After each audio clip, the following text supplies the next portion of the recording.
water, earth, and sky. The heavens are your tabernacle. Glory to the Lord on high. God of wonders beyond our galaxy. You are holy, holy. The universe declares your majesty.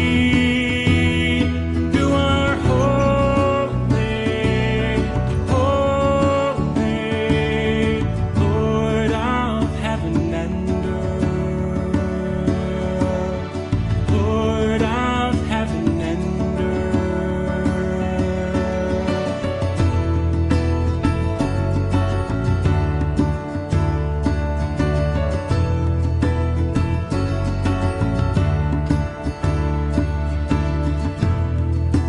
Early in the morning,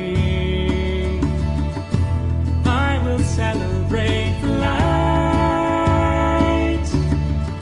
And when I stumble in the darkness, call your name by night. I will call your name by night.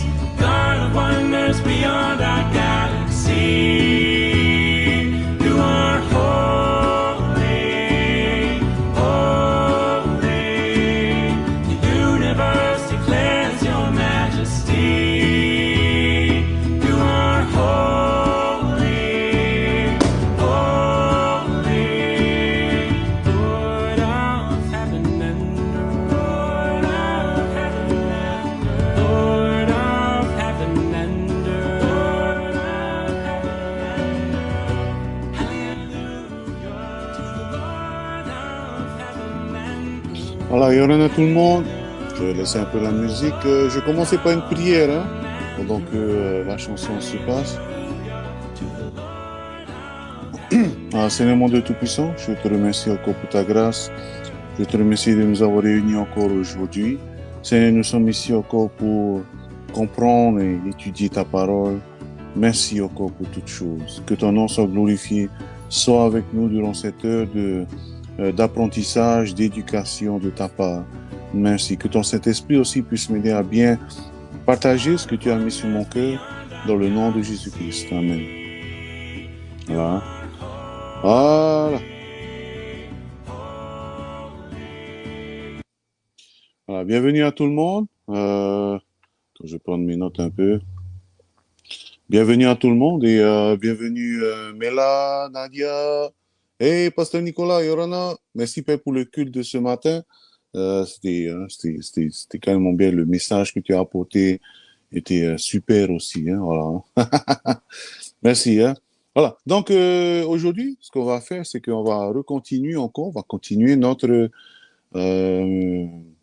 découverte hein, sur Dieu. Voilà. Comment est-ce qu'on peut vraiment trouver Dieu? Et Yorana Juju. Et n'oubliez pas, si vous avez des questions durant l'étude, il faut pas hésiter. Hein. On est là, je suis là pour répondre aux questions. On est là pour faire une discussion. Hein. Voilà. Donc, juste un petit résumé de la semaine dernière.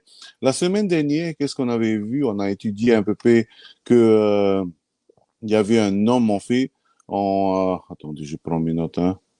Un homme qui avait, vers 1964, un homme qui s'appelait Robert Wilson. Il a découvert l'écho de l'onde de l'explosion qui a commencé l'univers. Hein, voilà. Donc, on fait Robert Wilson, 1964, il a découvert l'écho et on fait cet écho parce qu'avant, n'oubliez pas, les gens croyaient que l'univers était éternel. Et donc, puisque l'éternel, il disait que l'univers était éternel, il n'y avait donc aucune raison de croire que Dieu existait, puisque l'univers est éternel. Donc, en 1964, cette personne, Robert Wilson, a découvert que l'univers n'était pas éternel, qu'en fait, il y avait un début. Donc, d'où vient, en fait, la théorie du Big Bang. Hein, voilà. Donc, le Big Bang est plutôt C'est une photo à peu près de l'univers. Quand vous voyez les choses qui sont verticales, hein, de haut en bas, c'est chaque verticale, c'est 1 milliard d'années. Et ensuite, au début, là où il y a de la lumière, c'est là où le Big Bang a commencé. On a pu voir qu'en fait, l'univers a eu un commencement. Donc, la grande question est qui... Hey, Yorana, Bruno, Yorana, Bruno. Donc, la grande question est qui a commencé l'univers? Parce qu'en science aussi, chaque chose a une cause. La cause, par exemple, de l'électricité, de la lumière, c'est parce qu'il y a de l'électricité. La cause de l'électricité, c'est parce qu'il y a un groupe électrogène, un générateur. Voilà. Donc, chaque chose qui se passe, il y a une cause. Maintenant, pour la cause de l'énergie qui a causé le Big Bang, mais quelle est cette cause? Et donc là vient la question, bien sûr. Hey Léon, Yorana, n'oubliez pas, si vous avez des questions, on est là, hein? On est ici pour discuter. Voilà. Donc, la cause maintenant, c'est là que les gens essaient de trouver quelle est cette cause qui a tout commencé. Bien sûr, les gens qui sont, hein, les personnes qui ne veulent pas croire en Dieu, les athées, essaient de prouver scientifiquement que cette cause, ils essaient d'expliquer cette cause en mettant Dieu à l'écart. Hein. C'est, c'est un peu comme si, euh, c'est un peu comme si un ordinateur, tu essaies d'expliquer, tu essaies d'expliquer un ordinateur, mais tu peux que utiliser ce qu'il y a dans l'ordinateur. Voilà, c'est impossible parce que c'est l'être humain qui a créé l'ordinateur. Donc, la cause de la création de l'ordinateur est en dehors de l'ordinateur. Et ici, la même chose, la cause de l'existence de l'univers ne peut pas être trouvée dans l'univers. Hein. Bon, bien sûr, ils essaient de trouver que ce sont les lois naturelles. Avec la loi naturelle, c'est ce qui a pu causer cette explosion. Mais il y a un grand problème là, parce que avant cette explosion, il y avait aucune loi. Il n'y avait aucune loi naturelle. Donc, encore, jusqu'à maintenant, ils essaient toujours d'expliquer avec des hypothèses comment expliquer l'existence de l'univers. Bon, bien sûr, nous, quand nous savons, c'est déjà écrit dans Genèse chapitre 1, verset 1, au commencement, Dieu créa. Et donc, la personne et on a découvert la semaine dernière aussi que la personne ou la chose ou l'entité ou l'intelligence qui a créé cet univers doit être en dehors de l'univers et en dehors de la matière, hein, en dehors de la matière, parce que il doit avoir un contrôle sur la matière pour pouvoir créer la matière. Il doit être en dehors de l'espace, parce que pour que cette personne puisse créer un espace, il faut qu'il soit plus grand que l'espace. Et pour que cette personne aussi puisse créer le temps, il faut qu'il soit en dehors du temps pour pouvoir créer le temps. Une personne qui est sous le temps ne peut pas créer le temps. Il faut que c'est une personne qui est en dehors du temps pour pouvoir créer le temps. Par exemple, il faut que nous, on soit meilleurs et on puisse bien comprendre l'électricité pour pouvoir, comme on dit, créer cet ordinateur qui marche avec l'électricité. Donc, on doit être en dehors de l'électricité et de l'ordinateur. Et donc, qu'est-ce qu'on peut trouver? Une personne qui est en dehors de l'état physique, qui est en dehors de l'espace, qui est en dehors du temps, en dehors du temps, comment on appelle éternel, en dehors du physique, comment on appelle spirituel, n'est-ce pas? Et donc, ça me fait rappeler au Dieu de la Bible. Mais bon, c'est là où, voilà, hein, là, on vient en fait, attends, je mets mon ventilo là. Voilà. Donc, voilà, n'oubliez pas, si je vais trop vite aussi, faut me dire, hein, voilà. Hein. Mais voilà, donc ça, c'est juste la semaine dernière, là, ce qu'on avait fait. Qu'est-ce qu'on avait vu encore la semaine dernière? C'est que toute chose a été soigneusement réglée pour la vie. Mais bon, déjà, par exemple, déjà avec un ordinateur, par exemple, un ordinateur, hein, Je peux avoir tous les composants de l'ordinateur, hein, les fils électriques, la tête mère, les touches, mais il me faut un ordinateur, je me faut une intelligence pour tout remettre dans l'ordre. Donc, peut-être les athées peuvent croire que oui, mais il y avait si avant, il y avait les atomes de tel, les atomes de tel. Oui, mais il faut une intelligence derrière pour tout remettre ces choses en place. Pour pouvoir faire quoi? Pour pouvoir faire l'être humain, pour pouvoir donner la vie, pour pouvoir faire un livre, pour pouvoir faire une table, pour pouvoir faire n'importe quoi. Il faut qu'il y ait une intelligence derrière. Les choses ne peuvent pas juste arriver comme telles. Il faut une intelligence. Et comme je vous ai dit la dernière fois, hein, on a pris cet exemple, j'ai pris cet exemple. Par exemple, le piège à souris. Le piège à souris a 5 parties, 5 composants. Hein, il y a le ressort, il y a enfin, il y a 5, hein, il y a le truc qu'on boit là. Et donc, si je démonte ces 5 composants, hein, et que je jette en l'air pendant des milliards de fois, quelle est la probabilité, quelle est la chance que ce piège à souris se remonte tout seul? Zéro. Zéro. Alors maintenant que nous n'avons pas que 5 composants, nous avons plus de 3000 milliards de composants dans notre corps. Qui a mis tout ceci à leur place? Pour que moi, pour que l'œil soit là, pour que ma bouche soit reliée à mes cordes vocales, qui soient reliées avec mon cerveau, qui soit relié à mes poumons aussi, etc. Tout ceci montre l'empreinte digitale d'un créateur. Et non seulement d'un créateur intelligent. Voilà. Hein? Donc, voilà un peu ce qu'on avait vu la semaine dernière. Voilà. Et donc, on va continuer encore maintenant. La semaine dernière, je vous ai dit que on va un peu voir, comment dire. C'est comme je vous ai dit la semaine dernière. Hein. Si on entre à peu près dans une scène où il y a eu un crime, voilà. Si dedans cette chambre, par exemple, on trouve des empreintes digitales d'une autre personne, le sang d'une autre personne, on peut donc monter cette hypothèse. On peut donc monter cette hypothèse que il y a eu une deuxième personne, et peut-être c'est cette personne qui a commis le crime, n'est-ce pas? Voilà.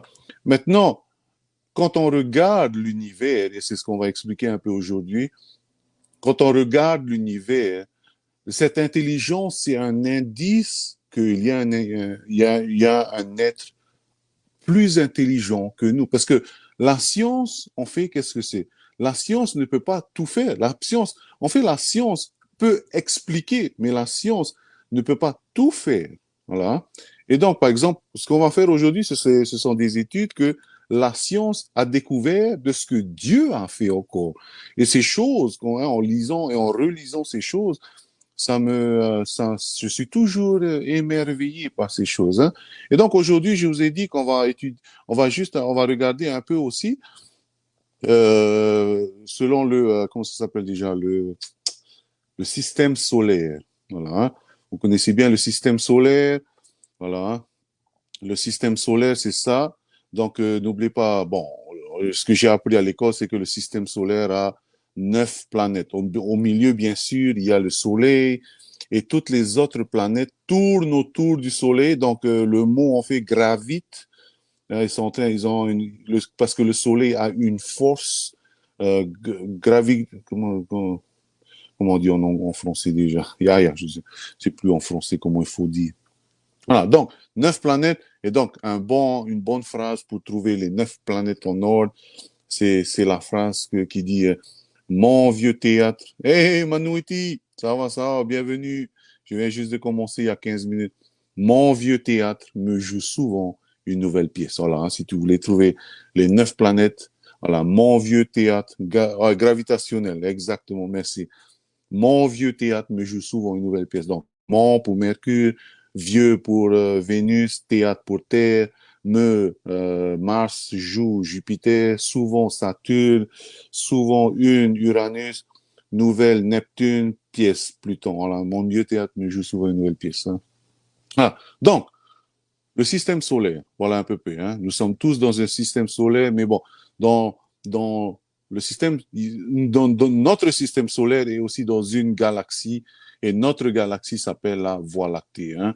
Et dedans la Voie lactée, hein, qui est notre galaxie, il y a d'autres corps, il y a des milliards de systèmes solaires avec d'autres planètes. Mais apparemment, c'est notre planète. Jusqu'à présent, on a découvert que juste notre planète est, comment dire, est un endroit où la vie peut exister. Hein, voilà. Hein. Et je vais expliquer en fait aujourd'hui que parce que notre planète existe et que la vie est dedans, ceci aussi montre qu'il y a une intelligence derrière. OK? Voilà. Donc, je le dis, voilà. Donc, sur les 9 planètes, on sait à peu près les planètes en ordre, hein, voilà. Hein. Mercure, Vénus, Terre, Mars, Jupiter, Saturne, Uranus, Neptune, Pluton. Hein, voilà. Et en fait, dans l'échelle normale, voici à peu près à quoi les planètes ressemblent. Hein, voilà. C'est pas collé, mais certains sont carrément loin. Hein. Voilà. Mais donc, maintenant, il y a sur les planètes, d'abord, dès que je vous ai dit, qu'est-ce qui est au milieu de notre système solaire? Le Soleil. Hein? Le Soleil est dans notre système solaire. Et en fait, parce que le Soleil gravite, tourne avec elle, c'est pour cela que toutes les autres planètes tournent avec elle. Voilà. Hein? Et ceci aussi, c'est parce que notre Terre tourne aussi qu'elle a aussi un effet où la pesanteur, où il y a la gravité peut exister. Hein? Parce que s'il n'y avait pas de gravité, ben moi, vous et moi, on va s'envoler n'importe où. Et parce que notre Soleil tourne, donc ce qui entraîne que toutes les autres planètes tournent autour du Soleil, que notre planète tourne aussi et que cette rotation autour du Soleil nous permet d'avoir cette gravité aussi. Mais, le grand truc, c'est que le Soleil tourne, mais il ne faut pas oublier que entre nous et le Soleil, il y a Mercure et Vénus. OK? Mercure et Vénus. Ce sont deux planètes qui sont pleines. Par exemple, quand on regarde les autres planètes comme Jupiter, Saturne, Uranus, Neptune, ces planètes-là, ce sont des planètes gazeuses. Hein? Mais les deux planètes qui sont entre nous et le Soleil, ce sont des planètes qui sont faites de rochers. Hein? Et qui donc sont plus lourds que les autres planètes. OK? Parce que les deux planètes entre nous et le Soleil sont lourdes et sont faites de roches. Donc, les deux planètes entre nous et le Soleil sont plus lourdes que les autres planètes qui sont derrière nous, hein, comme Jupiter, Vénus. Comme je vous ai dit, le Soleil tourne, donc ce qui entraîne toutes les autres planètes de tourner avec le Soleil. Mais si ces deux, hein, en 1995, on a découvert que si ces deux planètes qui étaient entre nous et le Soleil n'existaient pas, ce serait juste nous et le Soleil, ça veut dire que la Terre aurait tourné plus vite encore, plus vite que d'habitude, et peut-être 10 fois plus vite ou 100 fois plus vite que ce qu'on tourne maintenant. Et donc, la vie sur la Terre serait impossible. Je répète, si les deux planètes qui sont entre nous et le Soleil n'existaient pas, nous, avec la gravitation du Soleil, et aucune planète entre nous et le Soleil, qu'est-ce que ça aurait causé? Ça aurait causé que nous, notre planète Terre, aurait tourné plus rapidement autour du Soleil, ce qui aurait causé une vie impossible sur la Terre. Mais c'est parce qu'il y a ces deux planètes plus lourdes entre nous et le Soleil, ce qui fait que les deux petites planètes au milieu entre nous et le Soleil tournent plus vite que d'habitude, ce qui ralentit alors la force gravitationnelle de la Terre. Donc, le Soleil tourne, elle emporte tout avec elle, mais les deux premières, c'est eux deux qui prennent le coup. Et donc, la Terre, en troisième position, tourne à une vitesse parfaite pour que la vie soit possible sur cette Terre.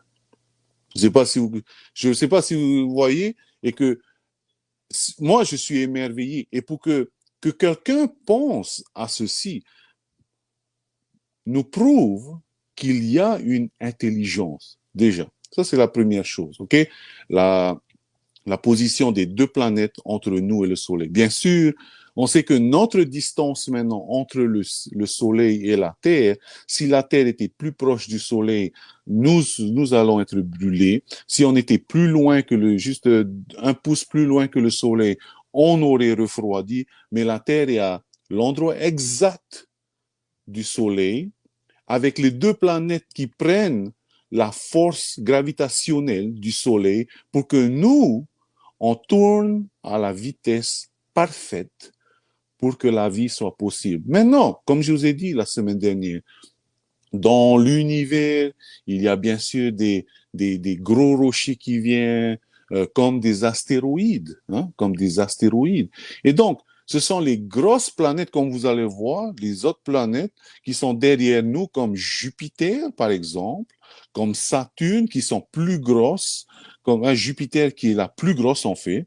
Jupiter qui est... En fait, si on réunit toutes les planètes ensemble, si on réunit toutes les planètes ensemble, on peut mettre toutes ces planètes dedans Jupiter, OK? Voilà. Donc, ben, les planètes qui sont derrière nous, pas entre nous et le Soleil, mais derrière nous, comme Jupiter, Saturne, Uranus, Neptune, toutes ces planètes, en fait, sont là pour protéger la Terre. Attendez, hein? Attendez, je prends mes notes aussi, hein, parce qu'il y a beaucoup de choses à dire. Voilà. Voilà. Et comme vous voyez aussi ici, voici un peu la planète Jupiter. La planète Jupiter est faite en 90% ou même plus 95% de gaz. Et donc, quand vous voyez un peu le gros point rouge. Ce gros point rouge fait à peu près la taille comment on dit, c'est 4 fois, je crois que c'est 4 fois plus gros que la Terre. Et en fait, ce gros point rouge est un gros cyclone. Voilà, hein. Donc, ce gros point rouge, on a découvert aussi que non seulement Jupiter tourne, et que comme c'est une masse, hein, c'est une masse. Et donc, cette masse tourne, et avec comment dire, ce gros cyclone qui fait 4 fois la taille de la Terre, qui est une force, en fait, la planète Jupiter qui tourne elle-même, donc, ça veut dire quoi? Que je n'oublie pas, le Soleil tourne sur elle-même et donc ça s'appelle la force gravitationnelle. Elle emmène les gens, les trucs avec elle, hein, voilà. Comme le Soleil tourne, les autres planètes tournent. Mais les planètes qui tournent ensemble sur elles-mêmes aussi ont aussi une force gravitationnelle.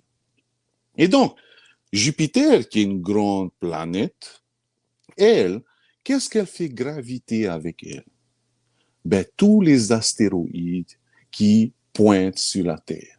Tous les astéroïdes qui veulent venir et se mettre en collision avec la Terre, en fait, tous ces astéroïdes sont attirés par la force de gravité de Jupiter. Donc, la Terre est ici, Jupiter est là, et donc, les astéroïdes qui viennent, Jupiter est en train de tourner, donc les astéroïdes qui viennent sur la Terre, en fait, sont attirés par la force de Jupiter. Et donc, en fait, Jupiter reçoit tous les astéroïdes. Mais Jupiter ne peut pas être détruite. Pourquoi? Comme je vous ai dit, c'est une planète qui fait que de gaz. Donc, voilà. Est-ce que je vais trop vite ou les gens, ils ont juste... voilà, voilà. Désolé, de temps en temps, je parle comme ça. Hey, mettez un peu que vous êtes en vie hein, quand je parle, OK? Voilà.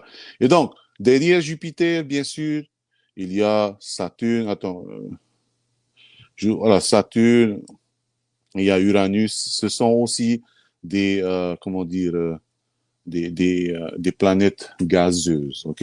Et donc, si, de temps en temps, Jupiter n'arrive pas à prendre tous ces astéroïdes, attendez, hein, attendez, je regarde, je viens d'avoir, OK. Tous ces astéroïdes, ce sont les autres planètes qui reçoivent ou qui vont dévier les astéroïdes vers eux. Donc, tout ceci, en fait, hein, je dis tout ceci, c'est vraiment juste pour dire que derrière tout ce système, et là c'est juste en parlant du système solaire, c'est que tous ces systèmes et que ces planètes, que le système solaire a une attention précise sur la planète Terre. Et que toutes ces planètes, en fait, sont là pour protéger la planète Terre. Et donc, quand tu regardes tout ça, tu peux pas croire, tu peux vraiment, quand tu regardes toute cette ingéniosité, toute cette intelligence qui est derrière, tu ne peux pas croire que tout cela est arrivé au hasard. Impossible. Il faut vraiment être aveugle aux preuves. Il faut vraiment être aveugle à tous les faits, tous les preuves pour vraiment juste dire, hein, ça c'était juste le hasard. C'est arrivé avec le Big Bang parce que c'est ce que ils essaient de nous faire comprendre, que tout ceci est arrivé juste au hasard. Et que quand il y a eu cette grosse explosion, les choses se sont mises toutes seules au hasard et ça a créé tout ça au hasard et la Terre est devenue comme ça au hasard et Jupiter est venu là au hasard et les deux planètes rocailleuses sont venues devant au hasard et tout cela. Donc, est-ce que vous voyez vraiment si c'est le hasard? Non. On voit que tout ceci a une intelligence. Donc, pour l'instant, là c'est juste une preuve qu'il y a vraiment une intelligence derrière tout ceci, malgré qu'ils essaient d'éviter ça, hein, voilà. Bon, on n'est pas encore là, comme je vous ai dit. On va essayer de faire sur comment dire, 4 séances pour vraiment, en tant qu'athée, comment est-ce que la science et les preuves vont nous amener vers le Dieu de la Bible. Parce que il y a plein de dieux, hein, voilà. Bon, il y a le Dieu des témoins de Jéhovah, il y a le Dieu le Dieu des, comment ça s'appelle, des musulmans, les dieux des hindous, etc. Mais tous ces dieux, qui est? Il y a juste un vrai Dieu. Donc, notre voyage, pour l'instant, durant 4 leçons, c'est vraiment de trouver le Dieu de la Bible. OK? Voilà. Alors, on continue. Tout le monde suit? Tout le monde suit? Pas de signe de vie? Non, pas de signe de vie. Est-ce que je parle tout seul? Attends, je regarde. Hein? Je regarde, j'ouvre mon Facebook aussi. Voilà. OK. Allez, on continue. OK? Voilà. Vous savez, le plus grand, c'est vrai que tout le miracle, tout ça, hein, je crois que le plus grand miracle, c'est que est-ce que Satan ou Dieu qui a créé les géants mentionnés dans la Bible? Ok. Ah, les géants dans la Bible, bien sûr. Les géants dans la Bible, les Néphilim. Hein? Les Néphilim, vous savez, je crois, enfin, je pense que c'était des êtres humains. Hein? Parce qu'on peut pas trouver, on peut pas, comment dire, on peut pas vraiment comprendre comment était la vie il y a 4000 ans. Et le seul moment où on peut regarder, c'est maintenant. OK? Voilà. Nadia, Nadia, si tu veux que je répète. Voilà. Donc, selon mon avis, quand on parle des géants, quand on parle, il y avait des géants avant. Les géants avant, c'était des Néphilim. Et je crois que nous aussi, et donc c'est pour cela que nous aussi, bien sûr, au fil des temps, maintenant, nous, par exemple, je suis sûr qu'avant, il y avait des géants et donc ils avaient une plus grosse tête, ils avaient une plus grosse mâchoire. Et donc, c'est pour cela que maintenant, comme le temps avance, l'être humain commence un peu à rétrécir, peut-être. Et donc, c'est pour cela aussi que nous avons ce qu'on appelle les dents de sagesse. Parce que maintenant, les mêmes dents poussent, mais notre mâchoire a rétréci. Et donc maintenant, tout le monde a un problème de cette dent de sagesse. Notre mâchoire n'est plus assez développée pour pouvoir avoir ces autres dons avant. Hein. Mais maintenant encore, il faut pas oublier, hein, et en fait, je voulais parler ça de la semaine prochaine, mais on peut discuter un peu de maintenant. Il faut pas oublier aussi que le climat avant était différent. Hein. Vous allez voir un peu, on va étudier un fait la semaine prochaine. Quand il y a eu le déluge de Noé, il est écrit en fait que les écluses des cieux se sont ouvertes, ok? Les écluses des cieux se sont ouvertes. Dans le mot hébreu aussi veut dire les fenêtres des cieux se sont ouvertes ou les fenêtres des cieux se sont brisées. Donc, l'écrivain, en fait, Moïse, qui a été inspiré par le Saint-Esprit, quand il a écrit ceci, selon, hein, selon comment dire, la vue de l'acteur, hein, par exemple, si si Noé voyait, hein, parce que sûrement c'est Noé qui a raconté ça à ses enfants et à ses enfants, parce que eux ont vu comment était la vie avant le déluge et eux ont vu la vie après le déluge. Et donc, selon Noé, peut-être quand il a raconté, il a dit, ah oui, il y avait une fenêtre, mais quand on regarde, il y a une théorie qui dit en fait que autour de la Terre, il y avait en fait une couche de glace. Hein. Il y avait une couche de glace. Et autour de la Terre, cette couche de glace, ça c'est juste une théorie, hein, mais cette théorie prouve que il y a des indices qui prouvent que cette théorie est viable, ok, que cette théorie est peut-être vraie. Donc, si il y a cette couche de glace autour de la Terre, qu'est-ce que ça veut dire? Ça veut dire que quand le soleil essaye d'entrer, quand les rayons de soleil essayent d'entrer sur la Terre et frappent la Terre avec ces rayons de soleil, les ultraviolets ne peuvent pas entrer sur la Terre. Les rayons X ne peuvent pas entrer sur la Terre, les ultraviolets ne peuvent pas entrer sur la Terre. Et donc, les gens avant le déluge de Noé, qui avaient cette couche de glace autour de la Terre, eux recevaient que la lumière et la chaleur, mais ne recevaient pas ces ultraviolets. Et donc, qu'est-ce que ça veut dire? Nous, on vieillit à cause de quoi? À cause des ultraviolets qui nous touchent tous les jours, des rayons qui nous touchent tous les jours. Parce que maintenant, on a juste l'atmosphère. Et pourquoi?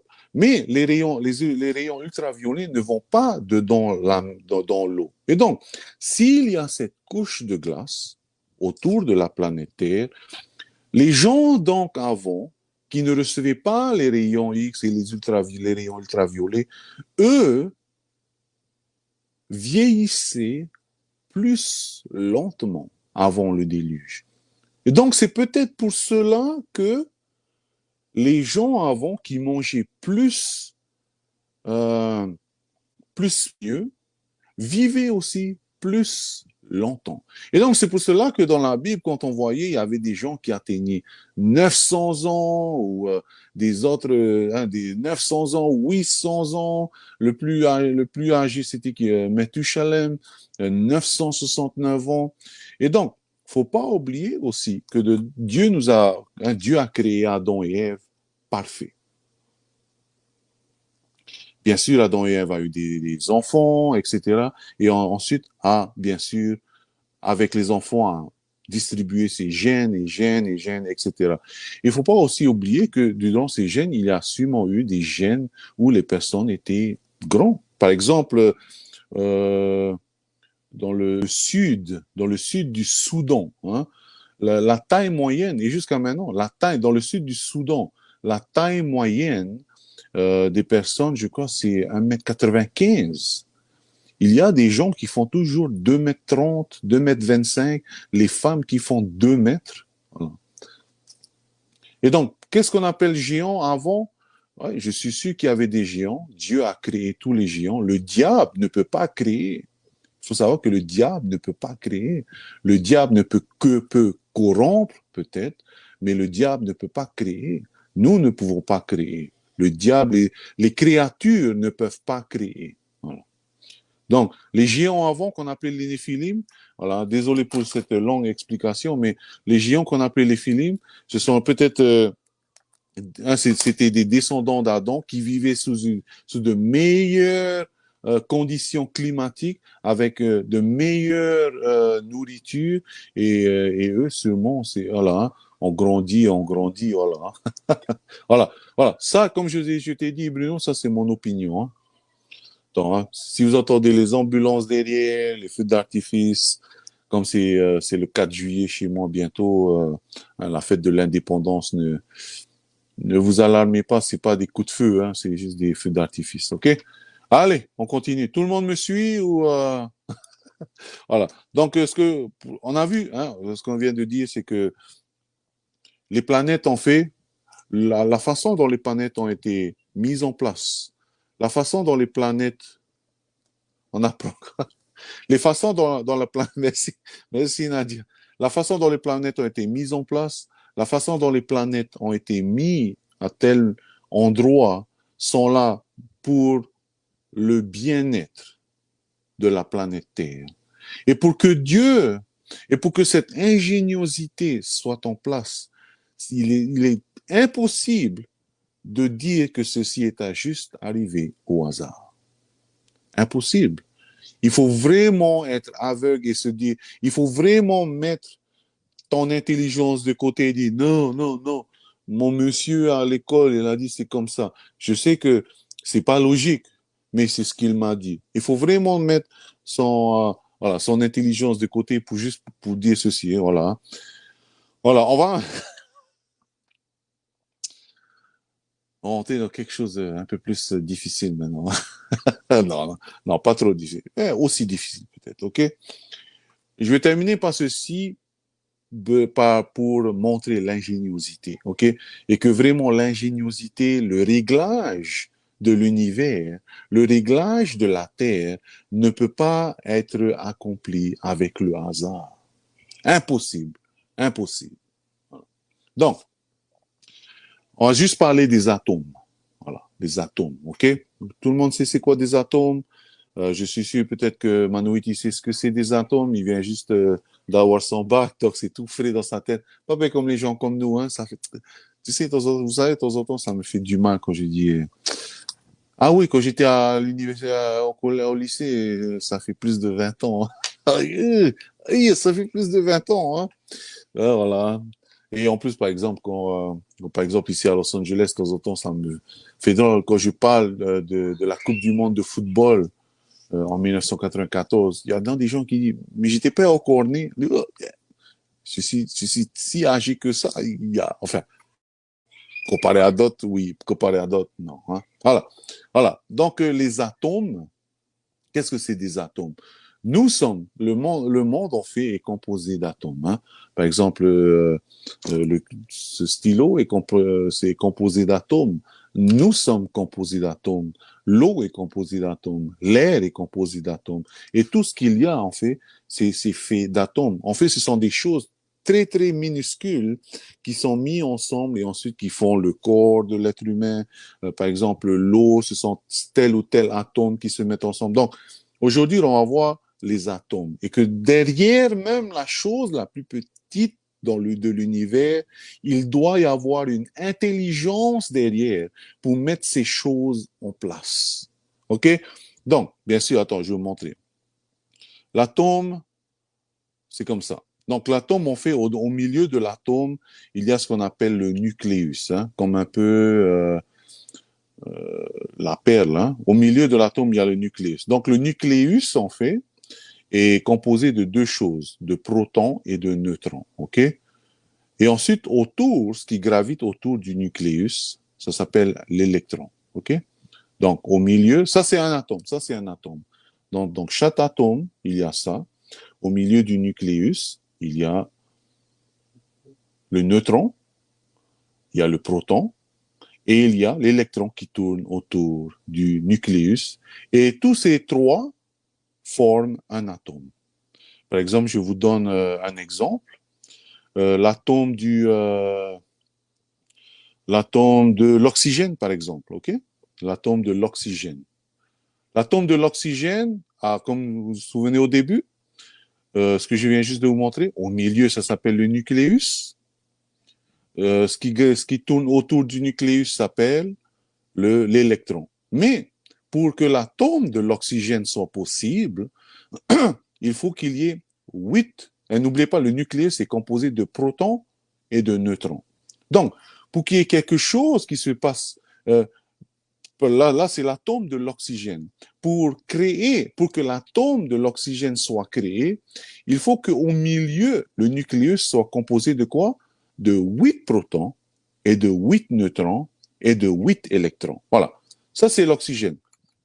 N'oubliez pas, un simple atome, c'est un neutron, voilà, c'est composé de neutrons et de protons, et autour, il y a un électron.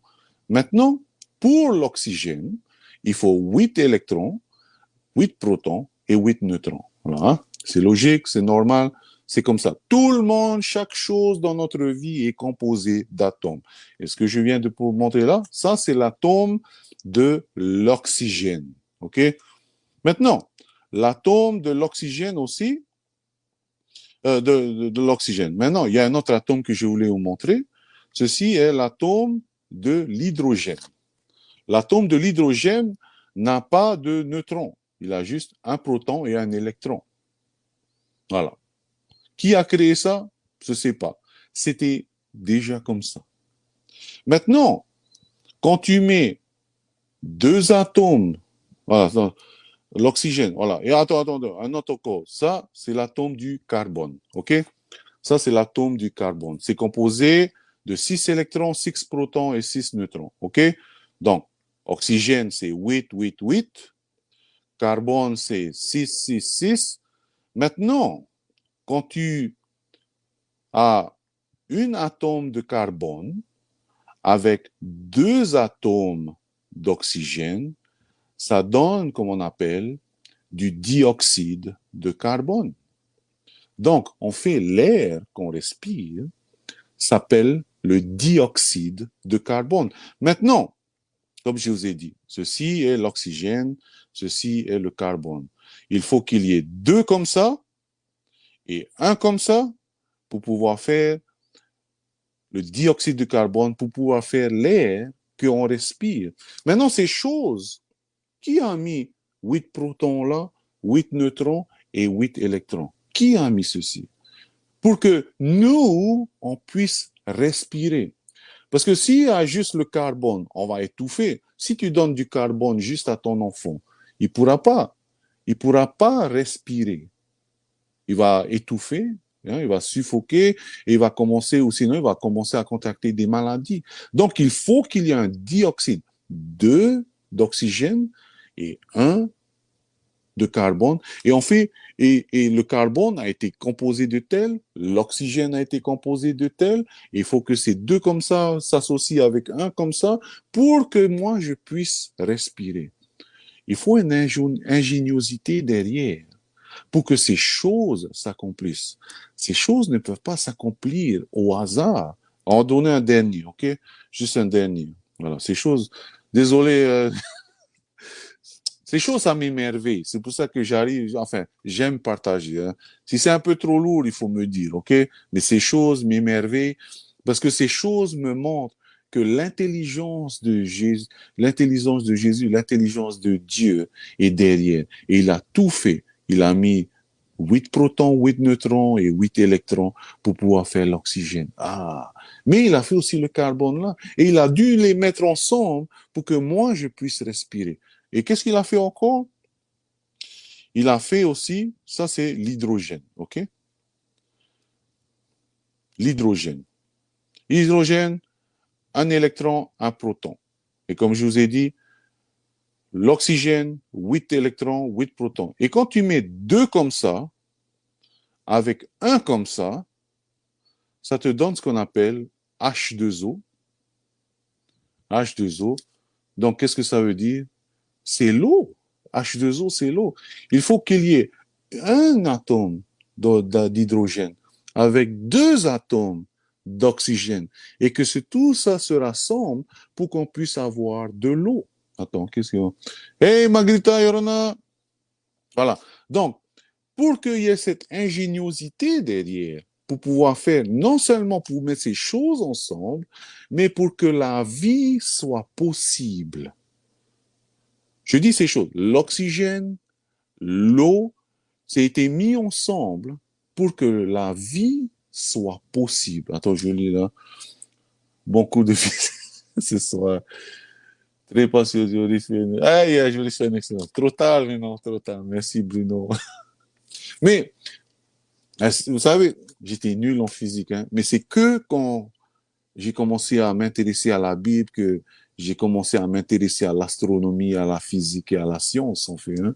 Voilà. Hein. Je te dis pas les maths aussi. Voilà. Non, mais vraiment, j'étais pas bon. Mais maintenant, je commence à, je sais pas, c'est, Hein, quand Dieu te prend et il veut te donner cette passion, tu commences à, ah oui, comment est-ce que je peux, hein, mais merci Bruno de ceci, voilà. Mais le but derrière, c'est pas de donner la leçon de physique, bien sûr. Hein. Le but derrière tout ceci, c'est de montrer qu'il y a une ingéniosité derrière. Et cette ingéniosité ne peut pas être créée au hasard. Il y a aussi ce qu'on appelle et ceci vous devez peut-être il faut retenir et parce que si de temps en temps vous commencez à discuter avec des gens qui sont un peu très scientifiques, attends, hein, attends, je vais vous montrer.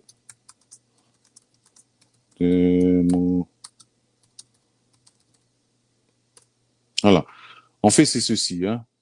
La première et la deuxième loi de la thermodynamique.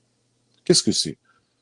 Voilà. En fait, bon, si un jour vous parlez avec des gens qui sont très apparemment science et qui sont en train de parler de Dieu et que Dieu n'existe pas, une chose qui sera facile, peut-être que eux ils ne peuvent pas refuser, c'est la première et la deuxième loi de la thermodynamique. Voilà, qu'est-ce que c'est? Je vais expliquer. La première loi de la thermodynamique, qu'est-ce que c'est? C'est qu'aucune matière ne peut être créée. Tu peux pas créer la matière. Tu peux pas créer. C'est quoi la matière? Toute la matière, c'est tout ce que tu peux toucher. C'est ça la matière. Hein?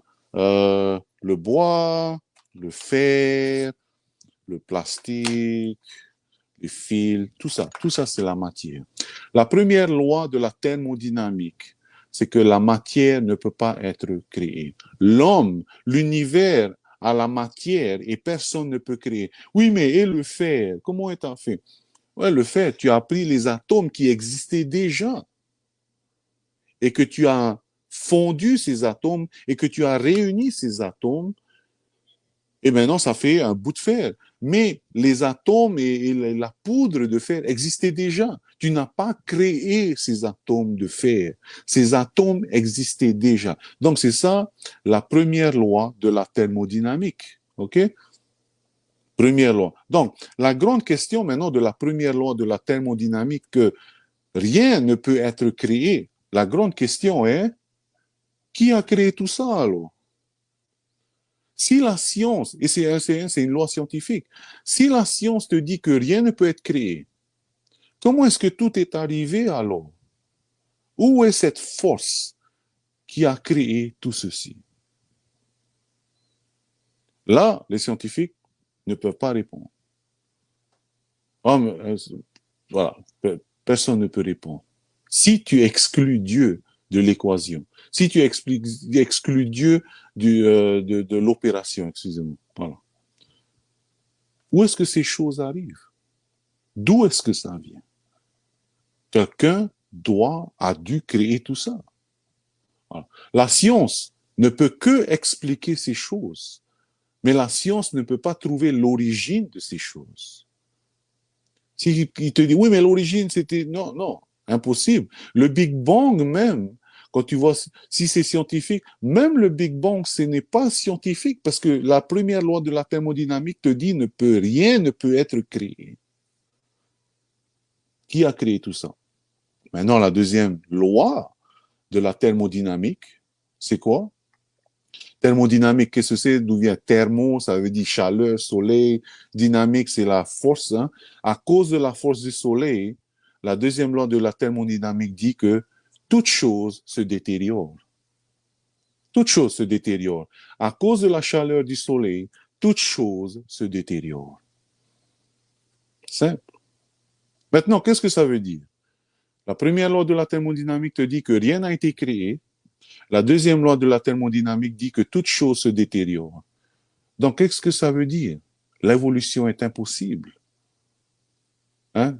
Surtout ces scientifiques qui veulent pousser plutôt l'évolution pour expliquer ce qui se passe maintenant en mettant en exclusion Dieu. Qu'est-ce que ça veut dire? Que tout, à cause de la chaleur du soleil, tout se détériore. Qu'est-ce que ça veut dire? Ça veut dire que tout se détériore. Et qu'est-ce que ça veut dire aussi par rapport à l'évolution? Qu'est-ce que ça veut dire? L'évolution enseigne que tout vient, que tout se crée, tout créer petit à petit, mais que tout va de mieux en mieux. On va voir la semaine prochaine, en fait, qu'ils croyaient qu'on était juste des petites bactéries, que la bactérie a évolué en poisson, que le poisson a évolué en reptile, que le reptile a évolué en singe et le singe a évolué en être humain. Et donc, que tout va en amélioration. Que tout va en amélioration. Mais la deuxième loi de la thermodynamique te dit que non, tout se détériore, en fait. Tout va pas vers le haut, tout va vers le bas. Si vous mettez votre voiture dehors, dans 10 ans, votre voiture va être tout rouillée et va commencer à se détruire. Si vous mettez un bout de bois dehors, dans 10 ans, ce sera que des cendres à cause du soleil, n'est-ce pas? Tout se détériore, la deuxième loi de la thermodynamique. Donc, si ça se détériore, qu'est-ce que ça veut dire? Ça dit que les choses, avec le temps, ne vont pas pour le meilleur, mais vont pour le pire. Mais ce que la deuxième loi de la thermodynamique aussi qui dit que tout se détériore, la deuxième loi de la thermodynamique aussi qui dit que tout se détériore, prouve aussi qu'il y a un Dieu, qu'il y a une intelligence, que Dieu existe. Quelle est cette... Pourquoi? Si avec le temps, comme la deuxième loi de la thermodynamique te dit, si avec le temps, tout se détériore, qu'est-ce que ça veut dire? Ça veut dire que quand tu reviens dans le passé, tout était plus nouveau, n'est-ce pas? Tu achètes une nouvelle voiture et avec le temps, cette voiture se détériore. Mais l'évolutionniste dit non, avec le temps, tout s'améliore. Donc, en fait, pour l'évolutionniste, si tu mets une voiture une voiture pourrie dehors, avec le temps, ça va être une voiture nouvelle. Une nouvelle voiture. Ça va évoluer en avion. Ça va devenir meilleur. Voilà. Qu'est-ce que ça veut dire? Si tout se détériore, ça veut dire que quand on revient dans le temps, si on revient avant encore, cela veut dire que tout était neuf, tout était happy, toutes les choses étaient nouveaux. Tiens, ça me fait rappeler à quelque chose. Au commencement, Dieu créa les cieux et la terre.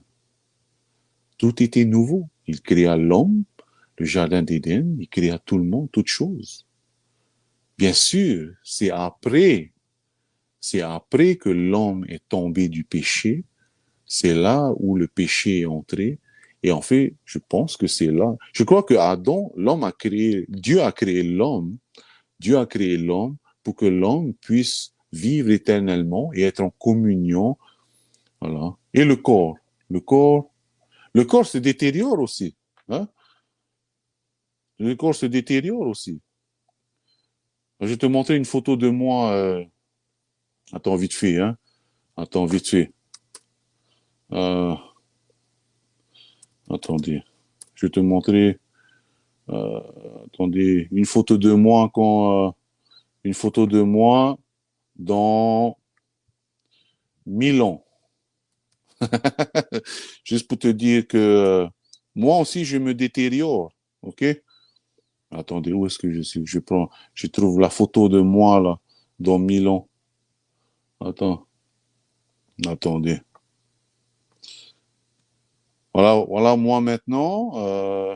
Attends, je cherche ma photo de moi dans 1000 ans. Où est-ce que... Attends,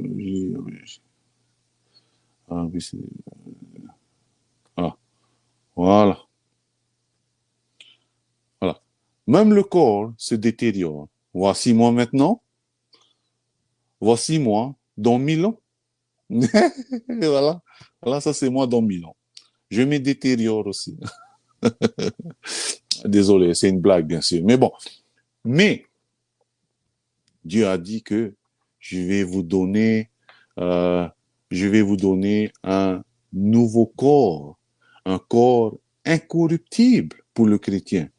Un corps qui ne se détériore jamais. Voilà.